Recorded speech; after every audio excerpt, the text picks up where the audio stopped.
Welcome on board. Welcome. So today there is a topic I was talking about before now. I have completed today, and that is a mortal sin against marriage. I think I have the the the points of mortal sin against marriage. I've already stated them, so you can go ahead and look out for them. The sin against mortal sin. The sin against mortal sin. I've already outlined them. You can go ahead and get a hold of them and check out what are they. The things that you can do that can hinder the marriage in the eyes of the church and also against God. Things you do that can bring issue in your marriage and also that can bring issue.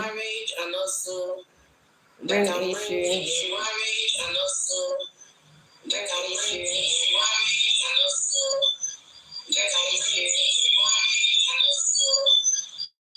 Will bring issue against God. So I was just trying to see if the audio is clear because I don't know what's wrong with that system. So now let's continue. So remember that I said I've listed the other ones. I wouldn't want to repeat myself. The next thing we are looking at is abortion. Abortion, voluntary abortion. I'm not talking about maybe the pregnancy is having issue, there were complication, and you lost the baby. That's not what I'm talking about. I'm talking about a voluntary abortion that involved the unjust killing of an unborn child, a child that is kept for you, that is given to you, that is under your custody in your womb that you ought to protect. You decide to remove it, calling it unwanted. There is no child that is unwanted. Yes, no child that is unwanted. Remember that it is a sin. Abortion is a sin. In fact, it's a sin against the fifth commandment that says, "You shall not kill." Yes. So life begins at conception. There's nothing like, oh, it has not formed human being. Fetus or not, life begins at conception. It is from conception that a life is formed. So abortion is a sin. It's a sin in whichever way you want to look at it, that this, oh, it was a mistake. Then you have to carry the child and bring forth that child because that child have every right to live. So remember that when you are pregnant is a gift from God. God gives us the opportunity to co-create with him. Imagine the privilege of you bringing out another life. Do you know what that means? Bringing out someone that looks like you, that has your features, your resemblance, everything about you. You bring forth the person. It's a great thing for you to bring forth a soul. You carry a seed in your body. That's why you see that women are very powerful because you're walking on the streets, especially for pregnant women. That is two life that is walking on the streets. Women are powerful. God gave women a kind of power that even men themselves, they don't have it. That's why you hear that some people will tell you that a woman is a witch. A woman is not a witch. A woman has some innate powers. Because imagine someone carrying life, carrying a child in her womb, and the child grows there until the child comes forth. So imagine that. You can't, the power of a woman, you cannot exhaust it. It's only when you don't know what that means that you think that as a woman, you are an ordinary person. You're not an ordinary person. No, and at the same time, you are not also a witch, in quotes that they usually say, that I don't mind them. The women are witches. No, they are not. It is because the power God has given to women are what? They are using it wisely. That's the reason why if you are a smart woman, you know that you can never have issue with your husband because you know what to do at the right time and at every point in time. So What I'm talking about is one of the mortal sin against marriage, which is abortion. God does not allow abortion because you are taking the life of another person. Voluntary abortion is what I'm talking about. If there are complications, even the church also recommend abortion when there is threat to life. When the doctor have said, this it is not 50-50 now. If the child is not removed, the woman may go. We choose the lesser sin. That's what the church teaches. The lesser sin is chosen when the life of the child, the unborn child, is at risk and the mother's life is at risk. Out of the two of them, the doctor needs to save only one person. The mother is the only option that the doctor can save. The doctor can't terminate the mother's life and leave the baby because the mother can always have another child, but the baby will come to life and suffer because there will be nobody to take care of the baby. So when two lives are at stake, the mother life is preserved and the baby life can go. That is on the ground that life is at risk. But I'm talking about voluntary abortion. You carry yourself to the hospital to take away a life. That is a mortal sin against marriage. The church does not support that. So it is very, very what? It is very, very unlawful. Now, if you have done that as a communicant, you know that sometimes for us who are over this part of the world, before now, it is a grievous offense that even only the Pope can hear your confession. It is not now that the bishop, they have come up with making things very easy, that some time ago, it's only the bishop that you can meet for confession. But now the bishop now delegates the authority to some priest who have the faculty of hearing your confession so that you will be absolved and return back to the community of Christ. But that's not to say you continue to what? You continue to sin. So remember that to commit an abortion is to incur automatic excommunication. Yes, to commit abortion is to incur an automatic excommunication. It means that the person is what? Can no longer receive. You cannot receive the blessed sacrament again. You cannot receive the body and blood of Christ. Because at that moment, you have separated yourself from the body of Christ. You see that when time you commit sin, you tend to not to be frequent in church. Why are you doing that? Because you are carrying a heavy burden on yourself. Except you go for what? Except you go for confession. So it's only when you have gone for confession that you can come back and start receiving a Holy Communion. So you are no longer in union with the church. Remember that the church is a merciful what? Is a merciful mother. That's the reason why there is provision that mean that an individual, you can go for confession and you are absolved again back to the church. But you must go to the right priest who have the faculty to forgive the sin of abortion. It is not priest that have that faculty. You can go to priest for any other confession, but not for the sin of abortion. So remember, abortion is a mortal sin against the marriage. Then the last one is unlawful separation.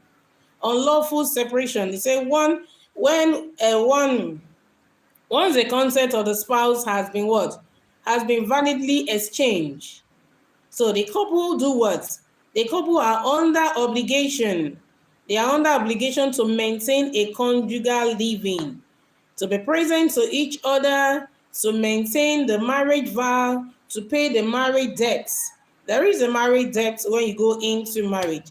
So in order that an individual, remember that once the marriage debt has been paid, it is no longer what? It can no longer be dissolved. Marriage is indissoluble, indissolubility and unity. So remember, when there is threat to life, then there was what we call a separation, a temporary one, pending when they are going to come back and what? And resolve themselves for the sake of the children that are in the world, in the union. Because sometimes many couples are always very, very, very greedy and selfish. Sometimes you think about only yourself. You are not considering the children, the seed that you have brought into life, what could happen to them, How would they feel? What would their friends say? And how would they live their life? How can they cope? Imagine the joy that you experienced growing up in with your mother and your father compared to children who grew up with just one parent. Yes, imagine a child who is having just a father or a child who have just a mother. The feeling is not the same. No matter how you want to justify it, it's not always what, it's not always the same. So remember that separation is invalid, is a separation is a valid marriage. In a valid marriage is a mortal sin because one, a separated person is tempted to commit what? To commit adultery. Because when you separate from your spouse, you are tempted to commit what? Adultery or other sin. You begin to do things that you are not supposed to what? You are not supposed to do. And children cannot properly be trained. A father can be a disciplinarian, the mother can be the quiet one. So if the father is a disciplinarian and there is separation, then what happened to the discipline of the children? So separation is invalid, is in a valid marriage is only allowed for a period of what? For a period of time, for a very, very serious reason. Like I said, especially when it has to do with threats to life. That's the only reason why there will be a temporary word separation until things are resolved. Now, the last one I want to talk about is a refusal to pay the marriage debts. Remember that we are still talking about mortal sin in marriage. So abortion is a mortal sin, unlawful separation is a mortal sin, then refusal to pay the marriage debts. So refusal to pay the marriage debt is also what is an unlawful sin against is a sin. It's a sin against marriage. So this it implies that a validly married person is under obligation. Yes, is under obligation. You are under obligation. It's like once you are married, you have taken an oath to give his or her spouse sexual intercourse. Yes, you have to satisfy your spouse. That because that is one of the reasons why you are married. It's for companionship. Children are like added blessing that is attached to marriage. But the first thing is for what? It's for companionship. So refusal to pay the marriage debt is a sin against marriage, like depriving your spouse is a sin. Now, refusal to pay the marriage debt, the only ground that can make you to refuse to pay the marriage debt is on the grounds of adultery. Maybe your spouse. So, or your spouse is caught in the act of adultery, or your spouse is seriously sick. Maybe your spouse is down with stroke. Definitely, someone who is down with stroke cannot pay the marriage debt. Or the drunkenness. Maybe your spouse drinks so much. If your spouse is the type that drink a lot, definitely how can you pay marriage debts? How can you have a sexual intercourse with someone that drinks so much and alcohol will be smelling around the whole place? That is, it is an act of irresponsibility. So when the spouse is also irresponsible, the other spouse can deprive you of not paying the marriage debt, or the other spouse is saying her what? Her monthly cycle. That is the menstrual cycle. If the spouse is saying that, then you should what? You should excuse the spouse. Or the spouse is 6 weeks, 6 weeks before pregnancy or after delivery. You should be able to allow your what? You should be able to allow your spouse. Then the next one is sexual transmitted infection. If your spouse is having sexual transmitted infection, definitely having sexual intercourse will transmit the disease to the other spouse. So at that instance, you have every right to refuse to pay the marriage debt because you are going to be caring for two persons. So these are some of the reasons where you can that can make you not to pay the work, that can make you not to pay the marriage debt. So how many things have I mentioned? I started from the last one is refusal to pay the marriage debt, then unlawful separation, abortion, adultery, unlawful sinful company, Then I also talk about adultery. These things are mortal sin against marriage. And another thing I remember that I mentioned is that marriage is for matured persons. Marriage is not for children. Yes, marriage is for matured persons. A man can be 16, 14 for women. So you need to be mature in your mind before you go into marriage. Marriage is not something you rush into, because there are things that are going to come, whether you like it or not. These are things. Remember when I was talking about derailment impediments? These are some things that we look at, maybe that shows that before a marriage can be annulled. Maybe there was no marriage ab initio, that there was no marriage in the first place. Either you were forced to marry the person, your age was you were it was under deceit. Maybe the person deceived you. It was flashing big things around you when he wanted to ask your hand in marriage. After marriage, then you realize that all those things were just fake. That means there is deceit in that marriage. And another thing to remember, that I said you can't adopt someone's child and say, oh, because you must marry me. I trained you, I pay your school fees right from primary school to university. So for that reason, you must marry me. No, it is not by force. Marriage is not by force. It is a voluntary something. You must give your consent. If the other partner does not give consent, marriage cannot what? Take place. So remember that all those things are all mortal sin against marriage. And if you're married, I encourage you, if you are married, I encourage you to keep your marriage vows with your spouse. And if you are not married, I will encourage you, go and read all those things. Do you think there are things that you can keep before you go into marriage, so that you will not be breaking the laws of God? Because there are consequences. Yes. Our God is a forgiving God. Our God is a loving Father.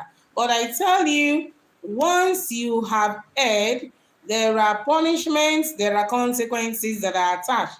And you're going to face them, and you face them alone. You have to pay the price at the end of the day. So be careful of the action, be careful of the choices that you are making. Because after now, you are going to what? You are going to pay for it. So choose wisely, live wisely, and be good to yourself.